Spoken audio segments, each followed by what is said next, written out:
Aloha, everyone. Joshua Hayes at BigWaveTrading.com. I hope you all had a wonderful, loving, long Thanksgiving holiday weekend with friends and family, but it's time to get back to work officially on the start of the new week. So I figure what we'll do with this weekend video lesson is actually go over some of my top current holdings, and I would love to show you some losers because there's always going to be losers.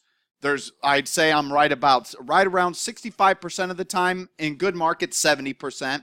But on average, I would say overall in all markets, you're right about 60% of the time. You're wrong 40% of the time. The 40% of the time that you are wrong, you always cut losses immediately. There are no ifs, ands, or buts about it. You get out. However, lately, it's been a weird market. One of my all-time favorite indicators that I use to stay on the right side of the market is this bottom indicator you're looking at. It's actually time segment volume, a 24 period with a 12 moving average. So what you see here with time segment volume, when it's green on a monthly time frame, great things, good things normally happen with the market. When it's red, good things normally do not happen. In fact, bad things normally happen in the market. Most of the times it's really choppy. It is very, very, in fact, it's uncanny to ever see time segment volume red, but the market do what the market has been doing.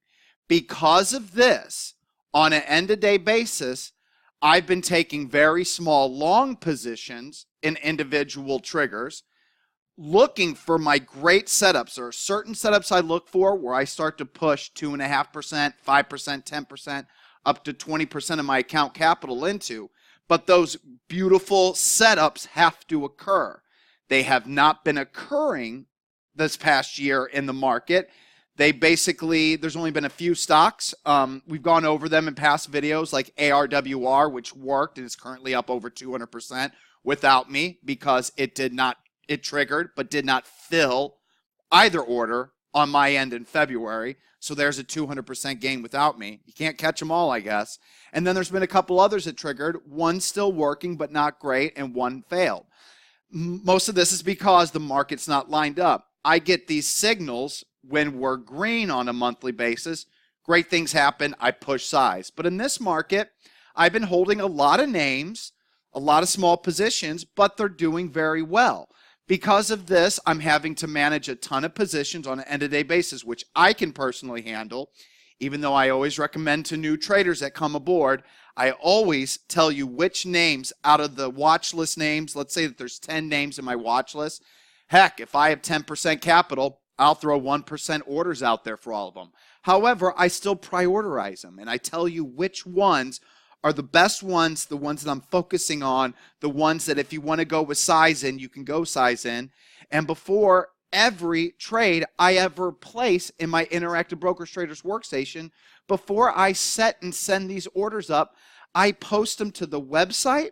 I tell you exactly the price that I'm going to pay to get in via my good to cancel buy stop limit levels. And I tell you exactly where to initially set your stops. And I make it very clear in every video lesson and every watch list I make that if something doesn't work immediately and it gets filled, we start marching stops up immediately. There currently is no educational section on the website because the old one was antiquated or archaic. I need to make new ones, but right now I'm holding too many positions and don't have time. So basically everything's a mini lesson. But the bottom line is the market is still not lined up for me to push size. And it hasn't been since September 2018. But since that December low, you see we've had a nice uptrend. So I'm holding a lot of positions, and on a weekly time frame, look what happens on a weekly time frame when we're green. We trend higher. What happens when we're red? We chop around. Now we're green again and trending higher. Weekly still looks good. Daily on the S&P 500, you see what happened on the daily time frame when we were trending higher. Got red here. Notice what happened with price. Now we're green again. But if you'll notice, the moving average line is flattening out. We're rolling over. I assume we're near another pullback period. And if that's the case, I plan on taking some action on the SPY. But with all of that being said, we're about to go over my top current holdings, and I'm currently long, that hit new post-signal, since I gave out the signal highs after Friday's session. And I would love to go over some losing positions. But right now, there were 0 100% end of day sell signals following Wednesday's session that were quality, and there were 0 100% end of day sell signals, quality or speculative, following Friday's session. If you watch the previous video I made, I go into detail. Actually, let me pull up those charts really quick. All right, I go into detail about EVH and how by raising protective stops, this was the entry, this was the signal, candle over candle, heavier above average volume, pocket pivot point signal, that blue line, and strong balance of power. How I raised my stops almost each day with some symmetry between each level before that ultimate crash day, leaving me with a total of a negative 2% loss, with it ripping through 7. I had 7 trailing good to cancel stops. Reminder, I always put over a few grand in all these positions. At Interactive Brokers, I pay $1 in, $1 out normally. It can be a higher, obviously, with smaller cap stocks. I'm paying like $2, $3, up to $5, but, you know, it's worth it for me. The commissions to the capital base structure works. But even on an end-of-day basis, you would have ended up with an 18% loss. Meanwhile, on the last video, as you'll see, HEPA, which I made it very clear to everyone I liked a lot. In fact, I went in and bought this at the market since I had very little capital and was afraid the good to cancel buy stop limit order might not trigger with me having 1% capital. We have a 75% gain. So overall, right around a 60% gain. So keep that in mind as we move forward. There's always going to be losers, cut losses every time. I always give you the trades, the entries, and the exits before I before I send in my orders. And if for those of you that don't know, my website is very inexpensive. I do no marketing, no deals, no promoting. It's all word of mouth. And it's made for the working class individual that has jobs that can't day trade all day. Day trading is very hard. It's the safe way to trade because you don't have to hold positions overnight. And in the current news cycle market that we're in, overnight holds are risky. But that's why I hold a myriad of different positions, trail those stops higher. I sleep easy every night. I don't sleep well anyway, but I sleep relatively well thanks to this. I let you know which one's a priority. It doesn't guarantee it will work, but that's why we have the stops. And it's all laid out for you. So in a very limited amount of time, you can look at the best trades for the next day, decide which ones you want to take, put them on. You can put 20% of your account into them if you want. That's the most I ever recommend. You can put as little as 5%. That's as little as I recommend. 10% in 10 stocks, that's about the sweet spot. So with that being said, we can move on to the end of day signals. I want to remind everybody before we go over these, there's going to be a lot. There's a lot working right now, and I hold a lot of different positions. On an intraday basis, I focus on small cap stocks that are moving and or earnings winner and big cap stocks that are liquid, and I play options and or I go on margin. So like on our earnings win with QRVO, when it's gapping up, I look at 1 minute, 5 minute opening range breakouts. I also have no problem playing stocks intraday like ASLN, CLVS. What a tear that's been on since its earnings win with a high short float. But PNRL, these are just the kind of stocks I'll focus on for Monday. CCXI is one. ARAV is on an early watch list of mine. CGIX, which I actually flagged on Wednesday, but it had lower below average volume than the session before, so I did not list this one as a swing trade. Look at what happened. One day, 58% gain. Don't you wish I would have taken that? I know I do. Still watching HEPA for multiple follow-through days.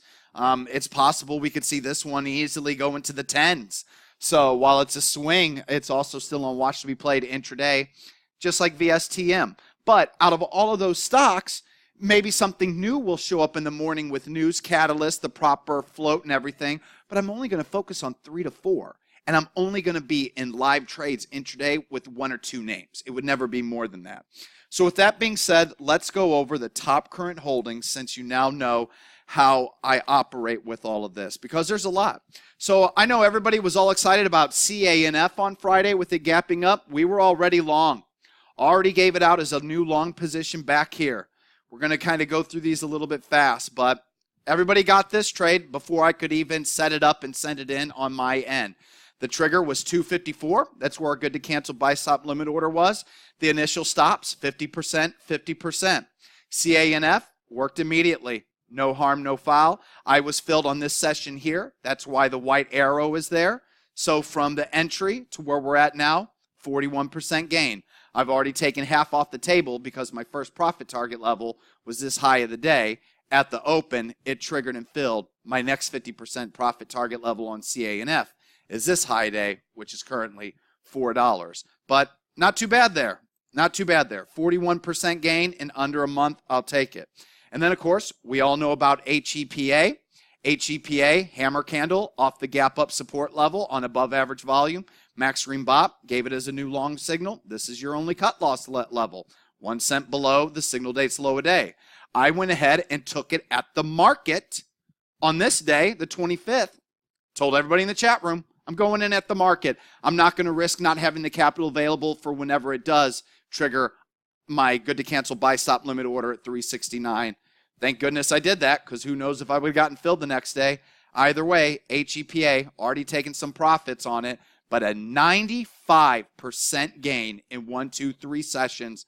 My next 50% profit target is this high day right here at 835. Here's another recent long position that everybody was talking about on Friday. We're already long. SCPL, this was the signal date. Candle over candle above the 50-day moving average on above average volume. Strong green bop. Overall, like the pattern. Looked at the short float. Definitely one for me. Triggered and filled at 1021 on the next day, 1120. No stops were hit. Initial first stop loss level. I actually had 3. 1, 2, 3. It's been working since. Whoops, pressed the wrong button there, guys. Sorry. I'm not used to using version 7, but I use it for stocks. Version 19 telechart, the charting program, is what I use for intraday and for the indices. 16% gain in 1, 2, 3, 4, 5, 6, 7 sessions. Not too bad with SCPL. Anybody that's been watching these video lessons should be familiar with STKL. It just keeps hitting new highs. I actually have 50% of my stops here. My next profit target, I believe, is up here somewhere at 358. But STKL, look at it. It just keeps working, 94%. Once again, I want to remind everybody, I give these trade ideas the evening of the signal date. So this is when STKL triggers. I do my scans. I find STKL. I tell you that I want to get long STKL. We've already gone over this one over and over. No need to. Tell you where I want to get long at 151. Tell you where my stop's at before you can enter it, before I enter my order, so you can front run me on every trade idea I take. STKL has done nothing but move straight up. And I mean, this is just the kind of market. Listen, I would love to have 5, 10, or 20% of my capital into any of these, but right now it's just not happening. Still, just a few of these really, really, really add up. VBIV, we've gone over this one over and over. 69% gain in a little over a month. My next 50% profit target level is the 200-day moving average at 120. After that, it's kind of splitting hairs, but 149, for instance. You could use either one. How about a long-term winner that I barely have any of left? Doesn't mean you wouldn't have any of it left, barely any of it left. Look at this uptrend line. Until it violates that uptrend line, steady as she goes with this trend, I'll continue to hold a piece. But KPTI, since the entry in the fill, 200% gain in almost 6 months. Not too bad. Listen, these gains used to be much larger back in the day. It is what it is. This is considered a big winner now, and as you can see, it isn't smooth. I'll remind everybody, remember that ARWR chart? That's what it looked like. I did take a trade on it later on up here. So these are the two amazing signals, back to back right here. This day, it triggered up and through. Neither one of them filled. I got an add signal on this day. I added to it. Do you see when it violates this low here in September? That's when I was completely shaken out. Now, if I would have gotten filled on this initial position, there's no way I would have been completely shaken out, but still would have had a limited size position. Still, remember that ARW? Wow, come on. ARWR, bam, 232% gain. But those are the kind of signals I'm looking for, just not getting a lot of them. POWL was one I told you about right here. You can see it was choppy before working. NRC already had a nice move higher whenever it set up right here. And then whenever it did this, I really thought great things were going to happen. It's come back, but as you can see, it didn't blast off and move higher, and I really do believe it's because of that time segment volume on a monthly basis being lower. Now, most of these that we're going over are all speculative long positions that I only give out to platinum members because those are the more experienced traders. I explained that they're more risky. I also give out quality long positions. There's a quality long section, and they don't always perform as well as the other names, but here's two of them that have. The whole point with these quality long positions are most of them are CAN slim quality, they're higher priced, they're liquid, and if they don't work immediately, you're not going to have a negative 5, 10% loss. You're just going to have like a negative 2, a negative 3% loss on your capital. EHTH was one of those quality long positions. It has worked out 57% gain in a little over a month. PLMR was one of those quality long positions. This was the long position here. It's been a steady uptrend winner, 133%. But once again, I want you to notice, look at how it gets wonky. Notice the heavy volume and all the red bop. This kind of stuff used to not happen. And in strong bullish uptrends where my monthly TSV is uptrending, I don't get these kind of quote, quote, nervous, scary moments in the stock. It's much more smooth. And then how about a recent new long position? Gave this one out to everyone. Everyone that watched the video lesson during the weekend, that weekend of November 15th through the 18th, you got EVER. I told you the game plan. I told you where your stop should be. Everything has worked out so far. Trade triggered, got filled the next day. EVER in 1, 2, 3, 4, 5, 6, 7, 8, 9 sessions. Bam, 24% gain. So not too bad. So first, showed you the speculative long positions that Platinum Premium members of the website get, which, by the way, Platinum Premium is very inexpensive compared to some of the pricing structures I see. Like I said, I make this for regular working individuals that don't have a lot of money. I could charge a lot more for this service, but it's just not the kind of person I am. I live on Maui. I'm a very simple person. So just to let you know, there's that side with those stocks like CANF, HEPA, SCPL. You'll notice that they're all lower priced. They all did very well. But even if you don't take the lower price names, you have stocks like EHTH, PLMR, and EVER that work. So with that being said, like I said, this was the only loser on Wednesday, EVH. Besides EVH, everything else I have is working. And if you want to then see, so what were my worst long positions on Friday? We'll go over them all. The first one we'll go over is NTRA. NTRA was a quality long position. Since going long, it's just been doing a whole lot of nothing. So it's already knocked me out of half. I have basically, I believe I've consolidated all of my stops to this low a day right here. So if at any point intraday next week, NTRA violates this low, I will lose my NTRA position, but it will not be an end of day sell signal unless it closes below the 50-day moving average on above average volume or closes below this low of day right here. But wow, I keep pressing the wrong button here.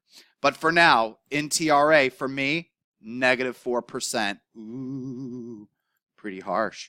Then RUHN on Friday was down 6%, but look at where I am long from. This was the entry signal. This was the signal date. This is when I got filled. I've already gone over RUHN as a top current holding or a current winner before in previous video lessons, but RUHN was one. KORU, big day, 50% end of day sell signal, but look at where I'm long. This was the long signal. This was the entry date when it traded up and above 15.59 and filled me at 15.60.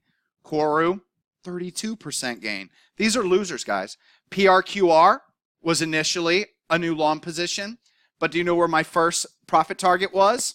That high of day, 896. This session, look at what the high of the day is, 925. So I already got knocked out of half of it immediately after getting long on day one. Day one, 50% profit goal target achieved. But on Friday, big reversal. Already ran one stop, added a stop 1 cent below the 1127 low a day. That got ran. but so far down. But what is my total loss since getting long? It's a gain, 1%. That's just the kind of market we're in right now. FULC, we all know about FULC. Gone over it over and over and over. This was the long signal right here. Got filled here. Never got filled these days due to lack of capital. Once I got filled, FULC. In 1 month, 150% gain. This was a big loser, and it's not even a sell signal on an end-of-day basis because the first sell signal on an end-of-day basis is a close below the 20-day moving average or the 50-day moving average, and you can see it's not even close. So FULC was one, and then INMD, one that we profiled over and over. Signal date, entry from the signal date to the high, 100% gain. Amazing. This was considered a big loser on Friday, and as you can see, everything is fine. Then there's ACOR. This, I would say, is so far the big loser. ACOR is down almost 8% since our entry date. However, remember what I always say, this is the entry date. We only have one cut loss level to work with initially. That's the 148 level. Following this day, I immediately put 50% of my stops, 1 cent here, because I got filled this day, 1 cent here, 1 cent there. My first profit target is those highs right there, then these highs. So 50% profit target, 50% profit target, 50% stop, 50% stop. ACOR moves up again. There's now symmetry and gap between each level, 33%, 33%, 33% stops, 50-50 profit targets. Then we have a down day. That stop is hit. I'm out of a third, only have 2/3 left. This is basically splitting hairs. So I think I did put a stop here. I don't have my Interactive Brokers account open on my other monitor. I apologize. So a stop here, a stop here, a stop here. ACOR basically does nothing this day and then finally sells off on this day. So now I'm out over half of ACOR, and as of right now, 50% stops here, the final 50% right there. So ACOR, even though on an end-of-day basis is a negative 8%, I haven't accrued an 8% loss. Just like how EVH on an end-of-day basis from the signal to the close was an 18% loss, I only accrued a 2% loss. I'm very, very, very aggressive and tight with my stops right now. I'm not giving stocks room to work, especially as we hit these new highs with no volume. So keep that in mind. But ACOR is considered my biggest loser from Friday. So hopefully we learned a lot in this video lesson. They're always long on the weekend. I don't know how to make these any shorter because there's just so many long positions. Trust me, guys, if we're in a market like this, I'm going to remind everyone, we're not going to have 20 minutes of video lesson to go through because my focus is going to be on the short side of stocks, and I don't play a whole lot short-sided via puts and SPY puts. I'll be trading SPY and short sale setups, unwinders, basically is what I call them, intraday, and there won't be a whole lot of end of day. And don't forget, for a full week in December, there were 0 end of day long signals. So it's always market dependent. And with the market acting the way it is right now, I can't trust the uptrends because there is no volume in the indices. And until I get an uptrend where there's heavier above average volume and beautiful setups, and there's no heavy volume distribution on the way down, I'm not going to be able to personally increase size on my end, and I'm going to have to manage a lot of positions, which is fine for me. It's not fine for everybody. That's why I always do 10-10, and on the watch list, I always tell you what the priority ones are. So if you want to go in with size, you are more than welcome to. I don't mind if you make a couple of grand, a few, whatever. Doesn't matter. I don't mind what you make on these long positions. If you make 100 grand, awesome. Right now, I'm not in that mode. I'm just throwing a lot of darts at a lot of nice quality setups. What works, I hold. What doesn't work, I get out of immediately. All right, everyone. Thanks for watching this video lesson. If you learned something or if you enjoyed it, please hit the subscribe button or give me a like. I would really appreciate it. If you have any questions or comments, feel free to leave them below. I'll respond to any and every comment below.